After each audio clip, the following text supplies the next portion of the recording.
Alright, let's talk about Robert Browning, one of the most powerful and psychologically complex poets of the Victorian era.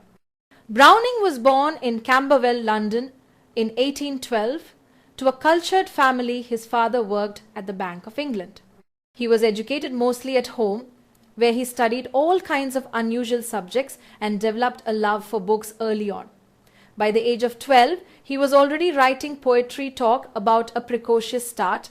As a young man, Browning fell under the spell of Percy Bysshe Shelley, whose idealism and rebellious energy deeply shaped his early writing. After a short stint at the University of London, he travelled to Russia in 1833 and then to Italy, a country that would later become his spiritual home. Now, one of the most romantic chapters of his life begins in 1845 when he met the already famous poet Elizabeth Barrett. They secretly married and eloped to Italy. Yes, that elopement has been asked in exam. The two lived happily in Florence until Elizabeth's death in 1861, after which Browning returned to England. He later received an honorary Doctor of Civil Law degree from Oxford in 1867 and eventually died in Italy in 1889. His body was brought back and buried in Westminster Abbey, another exam favorite. Now let's move to his major works. Browning's first publication was Pauline, a fragment of a confession in 1833. It's often described as a spiritual biography or a confession from a poet to his beloved Pauline, and yes, that phrasing has been directly asked in exam. The poem reflects Browning's early Shelleyan enthusiasm and emotional intensity. Next came Paracelsus in 1835, a long, ambitious poem that introduced readers to Browning's trademark obscurity. It's written as a series of dramatic monologues spoken by the historical figure Paracelsus, a Renaissance physician and alchemist, and it's divided into sections like Paracelsus aspires and Paracelsus attains. Again, that structure is something examiners love to test. Browning also wrote the historical play Strafford in 1837 and the famously difficult poem Sordello in 1840. Sordello tells the story of a Mantuan troubadour and is known for its dense and complex style. Even his contemporaries found it confusing. Then came one of his most important series, Bells and Pomegranates 1841 to 46, a collection published in 8 parts. The first volume includes his verse drama Pippa Passes, published in 1841, which is divided into 4 sections: morning, noon, evening and night. The story follows a poor silkwinder, Pippa, who sings as she wanders on New Year's Day, unknowingly inspiring others at moral crossroads. That entire setup, Pippa's singing, her influence, and the New Year's setting has been repeatedly asked in exam. Another major piece from this period is Dramatic Lyrics 1842, which includes some of Browning's most famous short poems like Porphyria's Lover and Soliloquy of the Spanish Cloister. Now, Porphyria's Lover is particularly famous and dark. It's considered Browning's first dramatic monologue, and it tells the story of a man who strangles his lover Porphyria with her own hair. That shocking image, and all her hair in one long yellow string, I wound 3 times her little throat around and strangled her, has been asked in exam more than once. Another major tragedy from his series, A Blot in the Scutcheon 1843, explores forbidden love and family honor, again showing Browning's gift for moral tension and psychological depth. Later in his career, Browning would go on to perfect the dramatic monologue, a form he practically made his own, in works like My Last Duchess, Fra Lippo Lippi, and Andrea del Sarto, but those belong to his later period. One final point worth remembering: literary critic F.R. Lewis, in New Bearings in English Poetry, criticized Browning for lacking moral seriousness, though he didn't directly downgrade Browning's pairing with Arnold. That subtle distinction has also been asked in exam.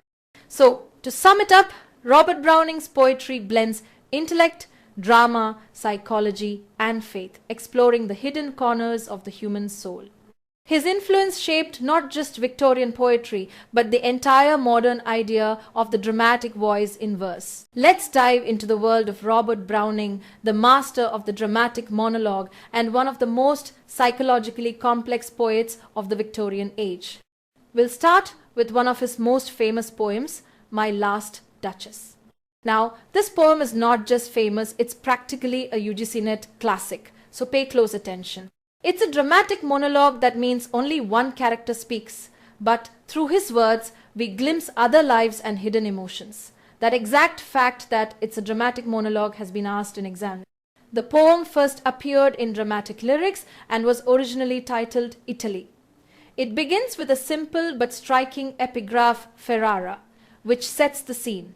There are 28 iambic pentameter couplets, giving the poem a stately, measured rhythm, almost like the Duke's composed yet chilling speech. Now, who is speaking here? The Duke of Ferrara, based on a real 16th century nobleman, another fact tested in exam. The Duke is showing an emissary around his palace, and they pause before a portrait of his late Duchess. As he speaks, his cold, controlling personality emerges. He criticizes her friendliness, her habit of smiling at everyone, and complains that she didn't value his 900-year-old name. And then comes the dark hint. The Duke says he gave commands and all smiles stopped together. That line suggests that he had her killed.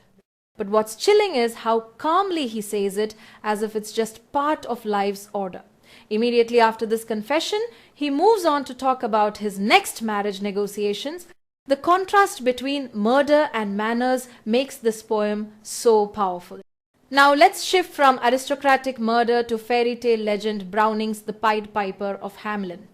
This one is totally different in tone. It's a narrative poem, a child's story of 303 lines, and yes, that full title, The Pied Piper of Hamelin, a Child's Story, has been asked in exam.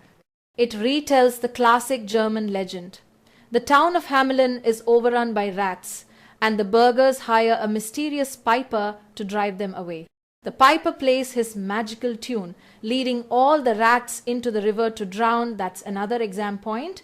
But when the greedy townspeople refuse to pay him, the piper takes revenge. He plays again, this time luring away 130 children into a mountain cave. 3 children are left behind, 1 lame who couldn't keep up, 1 deaf who couldn't hear the music, and 1 blind who couldn't see where to go. That detail of the 3 children has been repeatedly asked in exam. So while it looks like a children's rhyme, it's also a parable about broken promises and moral consequences, a hallmark of Browning's storytelling style. Now, Browning's most important collection is Men and Women, published in 1855. This collection of 51 poems, that number is another exam favorite, presents a whole gallery of voices, each poem a dramatic monologue spoken by a different narrator. Some of the most famous include Evelyn Hope, Love Among the Ruins, a toccata of Galuppi's, and Childe Roland, To the Dark Tower Came.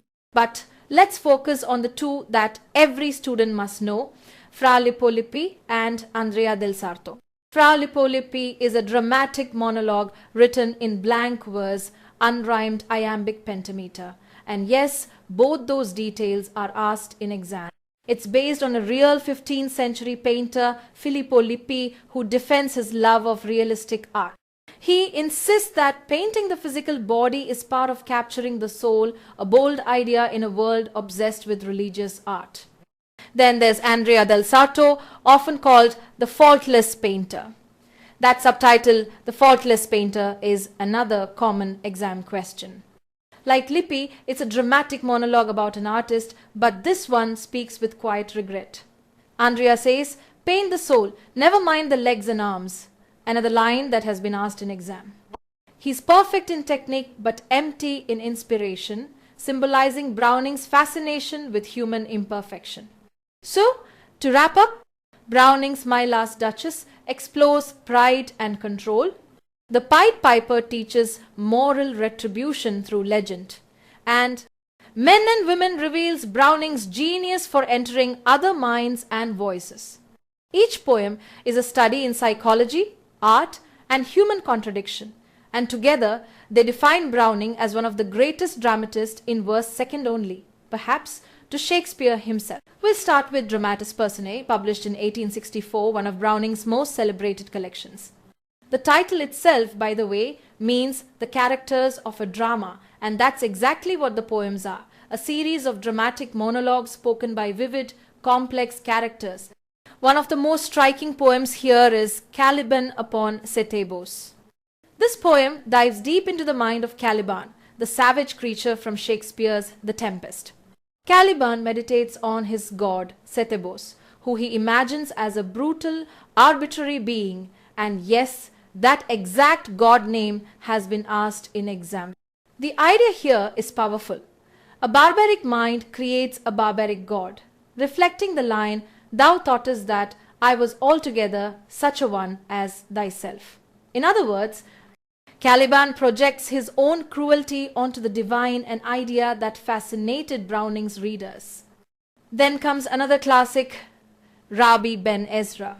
This poem is based on the 12th century Jewish scholar and poet Abraham ibn Ezra, famous for his writings on grammar, astronomy, and philosophy, and those biographical details have been asked in exam. The poem begins with Browning's immortal lines, "Grow old along with me, the best is yet to be." That line is a favorite quotation question. The poem is all about spiritual growth and the value of life's later years. Browning suggests that even our failures have meaning, he writes. "What I aspired to be and was not comforts me."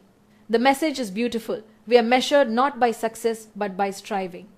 Next we have Abt Vogler, another gem from the same collection.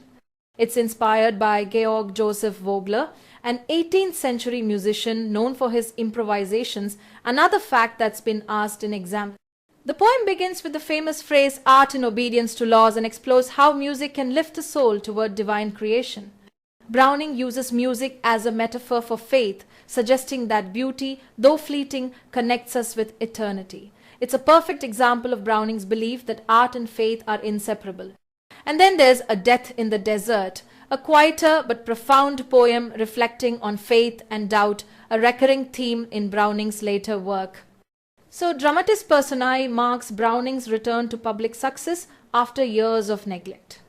It's filled with rich dramatic voices, intellectual depth, and spiritual introspection, and it paved the way for his monumental achievement, The Ring and the Book. Now, The Ring and the Book, 1868 to 69, is a massive verse novel about 21,000 lines long, divided into 12 books. It's one of the longest dramatic narrative poems in English. And yes, the phrase verse novel and its 12-book structure have been asked in exam. Browning based it on a real murder trial in Rome in 1698 involving a young wife named Pompilia, murdered by her jealous husband Count Guido Franceschini. Both names are important for exam recall. Guido believed Pompilia had an affair with a priest, Giuseppe Caponsacchi. After the crime, he appealed to Pope Innocent XII, who denied his plea, and Guido was executed. Here's what's fascinating. Browning tells this single story through 10 different monologues, each by a different character, giving their own version of events, while the first and last books are spoken by the poet himself. Each perspective contradicts the others, showing how truth is always filtered through human perception. Critics often call The Ring and the Book a literary stunt, not because it's gimmicky, but because it's such a daring feat of dramatic imagination, turning a dry legal document into one of the most psychologically complex epics ever written. So, if Dramatis Personae gave Browning his voice, The Ring and the Book made that voice immortal, combining realism, moral philosophy, and dramatic power on a scale that no poet before or since has quite matched. Alright, let's talk about one of the most passionate and powerful poetic voices of the Victorian era, Elizabeth Barrett Browning. She was born in 1806 in Durham, England, the daughter of a wealthy West India planter, a fact that often comes up in exam. And get this, she started writing poetry at just 8 years old. That early dedication would soon make her one of the most admired poets of her time. Her first published work, An Essay on Mind in 1826, was a minor success, but it showed her early interest in the intellect and imagination, and yes, that title has been asked in exams. By her 30s, though, her health began to fail. She became an invalid and spent most of her life indoors, reading, writing, and quietly shaping a literary revolution. In 1846, she did something both romantic and rebellious. She secretly married Robert Browning, one of England's leading poets, and moved with him to Italy. This marriage not only changed her life but also gave us one of the greatest love poem sequences ever written, Sonnets from the Portuguese. Now, after Wordsworth's death, Elizabeth Barrett Browning was actually considered for the position of Poet Laureate, which tells you how respected she was at the time. Her major works include Prometheus Bound, 1835, and Seraphim, 1838, both dealing with moral and spiritual themes. These are regular exam points. She also wrote passionately about social causes, child labor, slavery, and women's rights. One of her most famous protest poems, The Cry of the Children, appeared in Blackwood's magazine in 1841 and powerfully condemned child exploitation, another definite exam question. Her love poems, however, are where she truly shines. Sonnets from the Portuguese, published the same year she married Robert, in 1846, is a collection of 44 sonnets. That number is always asked in exam, and she initially hesitated to publish them because they felt too personal. Robert Browning himself convinced her, saying they were the best sonnets written since Shakespeare. To keep them private, Elizabeth presented them as translations from Portuguese, a clever disguise.